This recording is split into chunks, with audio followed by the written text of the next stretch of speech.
Even if you're not a fan of the horror genre, chances are you've heard of Freddy Krueger, but would you recognize actor Robert Englund if you passed him in the street?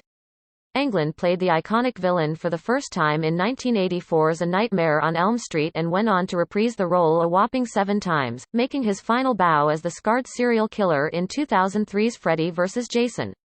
Just because Henry Cavill makes a dashing Clark Kent doesn't mean he's always Superman in real life. In fact, he can, at times, have a downright Lex Luthor-like side to him, both in his public and private lives. The handsome British actor has a tendency to be better seen than heard because, when he starts speaking, well, his charming demeanor tends to fall apart pretty quickly. Whether he's giving his 2 cents about race relations or the sexual misconduct scandals in Hollywood, bragging about his wealth, spilling way too much about his sex life both on-screen and off, or even just or seemingly making a habit of dating really young women, there are a lot of unsavory things about the Man of Steel star when you scratch past the debonair surface. Seriously, can somebody get this hunk some media training stat? Because it really seems as if his own mouth is his real-life kryptonite. He has a thing for much younger women. In late 2015 and early 2016, Cavill dated college student Tara King. At the time, the cute blonde was just 19 years old, meaning she couldn't even legally drink stateside. What was he thinking? When asked about his barely legal love in February 2016, he explained to Elle via People say age is just a number. It's actually real and true sign of someone's maturity. Englund might be a legend in horror circles, but he isn't anywhere near as famous as the Krueger character. But in this case, she's fantastic. It's a problem that the actors behind many horror movie villains have to live with. You give your all to a role, and yet nobody ever sees your face. Whether the evildoer is some kind of creature, demon, alien, or simply an utterly deplorable human being doing terrible things, the audience is often not supposed to view these characters as people. Elaborate costumes and makeup certainly help us with that, though we still can't help but wonder what's going on underneath all that latex and face paint. When I met my girlfriend, I was super intimidated. What do the actors behind these horrific characters actually look like? Englund isn't a bad-looking guy, he's certainly a lot easier on the eye than old Freddy, but there's a handful of horror movie actors that really don't look like they should be playing the villain. See for yourself. Sofia Boutella, The Mummy. It was supposed to kickstart an all-new cinematic universe, but The Mummy unraveled pretty quickly. It got off on the right foot when Sofia Boutella's Princess Amanette was introduced, but in the end, this reboot simply wasn't as fun as the 1999 movie of the same name. According to Sci-Fi, the reboot did Sofia Boutella dirty by minimizing her character in favor of Tom Cruise. It may be called The Mummy, but one of cinema's rising stars never gets her moment to shine in the title role. The negative reviews and poor domestic box office numbers posted by The Mummy left the future of the dark universe in doubt, but for all the bad press, Boutella's dedication to the project was never in doubt. The Algerian actress, who toured with Madonna and Rihanna as a backup dancer before she landed her breakout role, was a huge fan of Universal's classic monster movies growing up, as she explained to The Independent. I wanted to impress her. He added, I was thinking, don't mess this up, man. Oh, calm down, Cavill. He's a movie star. It's not just a monster walking around, she said. She's a college student. The only risk of immaturity may have been Cavill's own, you know those weird 20-somethings who hang out in high school parking lots? Yeah, think along those lines. If you look at the original ones, they're interesting, profound metaphors. Bill Skarsgård, hiring an actor who moonlights as a model only to cover him in makeup might seem pointless, but Bill Skarsgård wasn't cast as Pennywise the dancing clown in the 2017 adaptation of Stephen King's It because of his good looks. The Swedish actor brought a whole new level of intensity to the character, setting his Pennywise apart from the earlier Tim Curry TV version. Also, you know who else said age was nothing but a number? R. Kelly. Getting into the right mindset for the role was difficult for Skarsgård, and he found it even harder to shake it off after the film wrapped. I was home, done with the movie, and I started having very strange and vivid Pennywise dreams, Skarsgård told Entertainment Weekly. So, be careful there, Cavill. When Cavill and King split, he reportedly broke her heart. Every night, he came and visited. It was in the shape of either me dealing with him, sort of Pennywise as a separate entity of me, and then also me as Pennywise in circumstances that I didn't appreciate. It wasn't just Skarsgård himself who got spooked. Some of the child actors he worked with were traumatized, too. Some of them were really intrigued, but some couldn't look at me, and some were shaking. This one kid started crying, he told Interview. A source told The Sun via the Daily Mail, Henry said the two of them could remain friends and he even invited her to his recent birthday party, which she went to, but the relationship is over. The actor admitted that the moment director Andy Muschietti yelled, "Action!" he went straight into character, tears or no tears. It has been very difficult for Tara, who has been saying he was the love of her life. He dated an alleged animal killer in December 2014. Before dating Tara King, Cavill was linked with avid hunter Marissa Gonzalo, who didn't seem like a match for the actor at all. Why? Because Cavill is a self-proclaimed and well-documented animal lover, and the then 21-year-old Gonzalo, well, liked to pose with animals she killed for photos and tweeted about her love of killing squirrels via celebrity Dirty Laundry. Soon, the site speculated that Gonzalo, who reportedly met the actor at a gym, was using Cavill for fame and deliberately leaking photos of them together from various outings and vacations, including a Thanksgiving dinner, in hopes of boosting her own profile. Sources told Celebrity Dirty Laundry that Gonzalo carefully orchestrated every aspect of her relationship with Cavill, but that it took Cavill months to come to his senses and figure out, at which point he reportedly kicked her to the curb. He may have used Kaley Cuoco to raise his public profile until she had a very public, very speedy marriage to Ryan Sweeting, followed by a divorce and another marriage, this time to Carl Cook. Kaley Cuoco was very private about her dating life. Seriously, remember when she and Johnny Galecki dated for years, then broke up without anyone knowing until much later? That is, until she started dating Cavill in summer 2013, with whom she was constantly photographed, even on simple trips to the supermarket. So some of these kids got terrified and started to cry in the middle of the take, and then I realized, holy s******, what am I doing? What is this? This is horrible. Ken Kirzinger, Freddy vs. and from whom she split after just 12 days that seemed like an eternity because their photos were plastered everywhere. Jason Man Mountain Ken Kirzinger once played college football for the University of British Columbia, but he decided to get into stunt work after suffering a bad knee injury. Cuoco admitted she wasn't used to that sort of attention, dishing to Cosmopolitan in April 2014, "I had no one following me until I met Superman. I've been in this business for 20 years, and my whole life, I could go anywhere, do anything." Speaking to Indie Mac User during the blog's Horror Month, Kirzinger revealed he secretly hoped his stunt work would lead to him being discovered, but he had no idea his, very modest, involvement in the Friday the 13th franchise would cause such a ruckus. "My favorite role has probably been playing Jason Voorhees," Kirzinger said. "Little did I know what an iconic character I was lucky enough to get."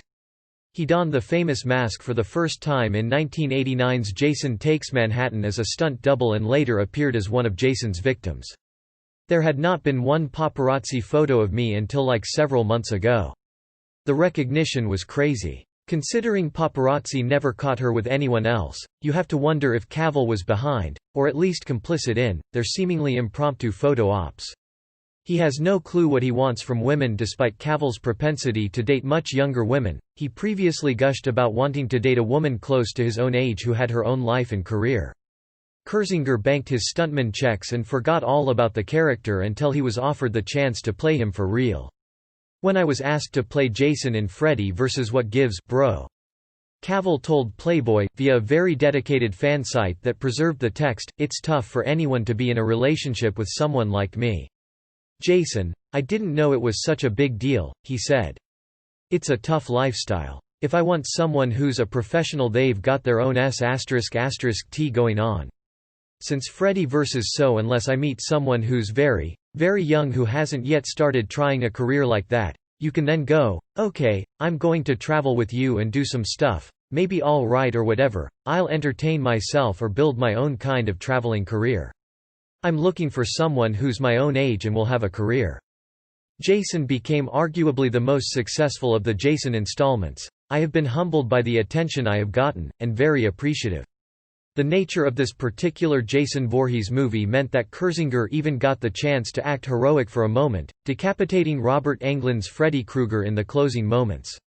Takako Fuji The Grudge 2004's The Grudge turned out to be little more than another unambitious Hollywood rehash of a J-horror favorite, though in theory it should have been at least as good as the Japanese version.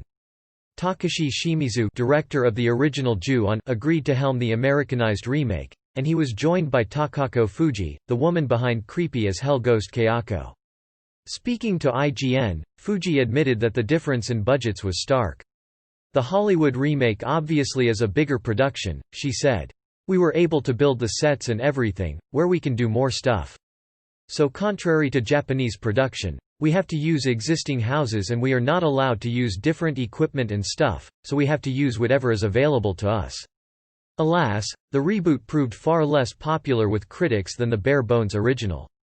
Fuji reprised the role of Kayako in 2006's The Grudge 2, the sixth time she'd played the vengeful ghost, and while this installment was flat-out panned, the character still left a mark on the horror genre stateside. "I feel that some of the reasons are because typical American ghosts are zombies and demons and stuff like that, but when it comes to the Japanese ghosts it's more like a grudge," Fuji explained. "If they haven't, then maybe I should be worried.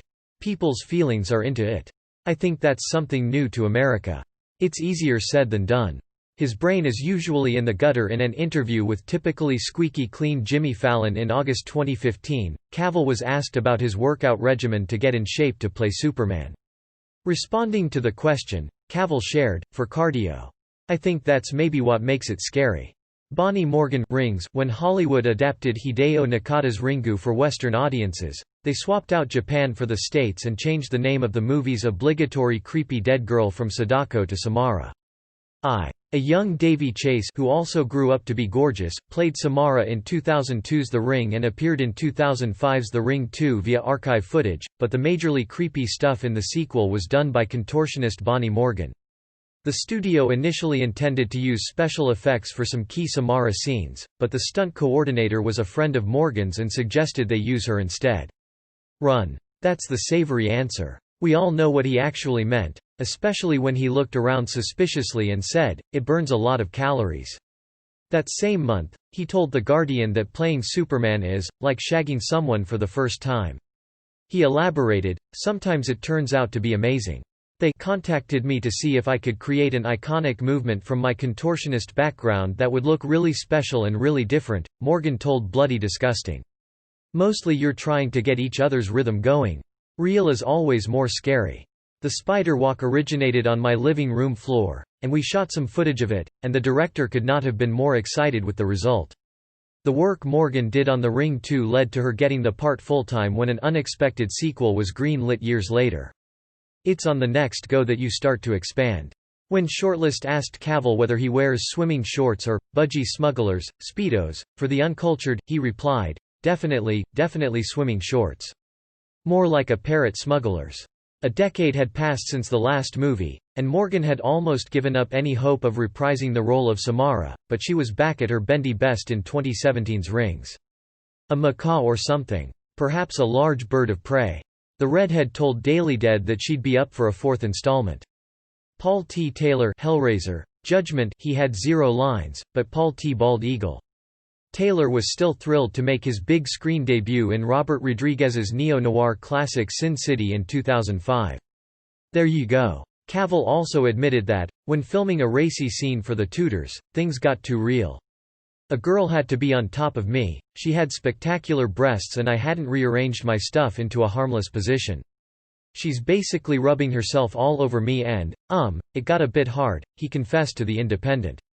Adding that he immediately apologized profusely. He continued, "It's not great when you're in a professional acting environment and somebody gets a B******** R as it.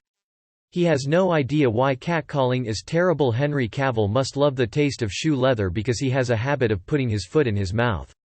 More bit parts followed, but Taylor was forced to put his career and life on hold after he was diagnosed with hepatitis C. The disease became hard to deal with and Taylor succumbed to depression. "I had stopped enjoying the business," he told Bloody Disgusting. For instance, his take on catcalling, which is a form of sexual harassment that many women find extremely threatening, is, well, all about how it affects him. "I had started just being a hermit, staying home. He feels like he's a victim and lives in fear, despite being jacked and not a member of a class that's often abused and discriminated against. I do think there's a bit of a double standard, you know," he lamented to the Sunday Times via The Telegraph. "I mean, if a girl shouts something like, 'Oi, love, fancy a shag?' To me as I walk past I do sometimes wonder how she'd feel if a builder said that to her. Although, of course, I wouldn't feel physically threatened, as she might. Yes, Henry, that's sort of the exact reason women hate being catcalled. Glad you're finally catching on. He really misunderstood the #MeToo movement. Piggybacking off his misunderstanding of catcalling was Cavill's unfortunate interpretation of the #MeToo movement. Just eating pizza while watching movies, and that was my life. Suicidal thoughts began to cross his mind, but before he had the chance to do anything drastic, a new drug for the treatment of hepatitis C helped Taylor recover. He started auditioning again, and one day he received a script simply titled Judgment. In summer 2018, he told GQ Australia how he finds it hard to date these days, saying, "It's very difficult to do that if there are certain rules in place. Because then it's like, well, I don't want to go up and talk to her, because I'm going to be called a rapist or something." He then added that it's way safer for him to date someone from his past than potentially cast himself into the fires of hell by publicly flirting with another woman. After facing quite a bit of backlash, the Batman v Superman star told Page Six in a statement, "Having seen the reaction to an article in particular about my feelings on dating and the #MeToo movement, I just wanted to apologize for any confusion and misunderstanding that this may have created." Claiming that he didn't mean to be insensitive, he continued, "In light of this I would just like to clarify and confirm to all that I have always and will continue to hold women in the highest of regard, no matter the type of relationship, whether it be friendship, professional, or a significant other. Never would I intend to disrespect in any way, shape or form." He then lamented that his quote was taken out of context with editorial liberties, but there's really no excuse for such pig-headed remarks. He tried really hard to be woke when asked about the #OscarsSoWhite controversy. Cavill was initially smart, telling Man of the World, via Perez Hilton, "I honestly believe that every year there are people passed over who should have been nominated, and that there are people who shouldn't have been nominated who are. And I don't think anything has ever changed in that respect." Being a Hellraiser fan, Taylor saw through the ruse. They were keeping it a secret then that it was a Hellraiser movie, the actor said. But, that said, this year in particular, there seems to be a serious lack of black guys and girls being nominated. He could and should have stopped there. They were just calling it Judgment. The first line I read, I said, "This is a Hellraiser movie." I knew it, because I'm already well versed in the language of Hellraiser. But he didn't, and his words went from being thoughtful, considerate, and sensitive to dense and ignorant pretty quickly. "Maybe the solution is to have more diversity in the members," he quipped. "I'm a huge fan." Taylor was offered the role of Pinhead after the legendary Doug Bradley refused to reprise the role. Sherry Moon Zombie, Lords of Salem, Sherry Moon Zombie and her rocker filmmaker husband Rob Zombie have collaborated on a handful of horror movies over the years, the first of which was 2003's House of 1,000 Corpses. Fair enough, but he then mused, but does that mean we are saying that to have more black Academy members would result in more black nominations? Is that not racist itself? No, not quite. He admitted he's a sellout. Henry Cavill openly admitted to Man of the World, via Just Jared, that he doesn't care as much about art as he does about his bottom line. That's fine, but it's the sort of sentiment that's much better left unsaid, especially when you're promoting projects. I'm slightly wary of saying this, because it can be frowned upon, certainly by members of my community and people outside my community, but I'm not just doing this for the art. The money's fantastic and that's something which I deem, and again, it is frowned upon, very important, he said. He added, "People will be calling me AC****K as they're reading this, but travel's great as long as you're going first class." This shameless throwback to the exploitation films of the 1970s was truly disturbing. Once you've seen Office star Rainn Wilson as Fishboy, you can't unsee it, but Sherry Moon stole the show as the crazed baby Firefly. She reprised the role in 2005's The Devil's Rejects. According to Wicked Horror, the sequel contains some of the most disturbing sequences in modern horror, and Sherry Moon's baby is at the center of the carnage. I mean, traveling to New Zealand in economy, it sucks. In that one, the actress is essentially playing a psychotic, murderous version of herself, so there wasn't much of a physical transformation needed, but that wasn't the case when the married couple worked together on 2012's The Lords of Salem. Sherry Moon stars as a recovering drug addict who falls in league with the devil after becoming involved with a coven of witches. Especially if you're over 6 feet. For the role, she agreed to have her hair in dreadlocks and sit through the application of several fake tattoos, not to mention that intricate face paint. But first class. I'm not going to ever pretend to be coy about that. Some days it was 2 hours and some days it was 3, she told Media Mics. I love it. Sure, he's a tall guy, but can't he at least pretend to respect his craft as much as he does his checking account? However, despite loving the cash flow that comes with being a marquee name, Cavill's a bit hypocritical in terms of people acting specifically to become famous. Do you want to be famous? Then you shouldn't be an actor, he grunted to DeJour. If you're trying to be famous, you've lost before you've even begun. You might as well apply for Big Brother. Huh. The tattoos would last for a couple of days, it definitely was a process. Jonathan Breck, Jeepers Creepers. Speaking of sequels coming out of the blue, Jeepers Creepers 3 arrived in 2017, set between the first movie 2001, and the second one 2003. The original Jeepers Creepers divided critical opinion upon release but quickly gained a cult following, with the eponymous creeper catching the imagination of horror fans. According to the man underneath the makeup, the entire transformation takes between 3 and 5 hours. By the time they're done, I am somebody else, so it's a lot easier for me to just get into the character, Jonathan Breck said. The only part of himself that Breck can see when he looks in the mirror are his eyes, but he's far from uncomfortable in the creeper get-up. The suit is cast exactly like my body, so it feels like a second skin. When I look in the mirror and I'm bulked up 3 times the size I normally am, you just feel like there's nothing you can't do. It's like a magic cape that you put on, and instantly you become the creeper. Speaking with IGN about the third but not final movie in the series, Breck revealed that he did a lot of his own stunt work on Jeepers Creepers 3 to save money. I really had to lace up my bootstraps and do a lot of these myself. Bonnie Aarons, the nun, billed as the darkest chapter in the Conjuring universe, which includes the Annabelle franchise and both Conjuring movies. The Nun caused a lot of hype but ultimately failed to impress, scoring a disappointing 27% on Rotten Tomatoes, the lowest score of any Conjuring universe film to date, but according to actress Taissa Farmiga, the title character was plenty scary. The leading lady revealed that actress Bonnie Aarons would go out of her way to scare her between takes, often sneaking up behind her in the terrifying nun get-up worn by her character, the demon Valak.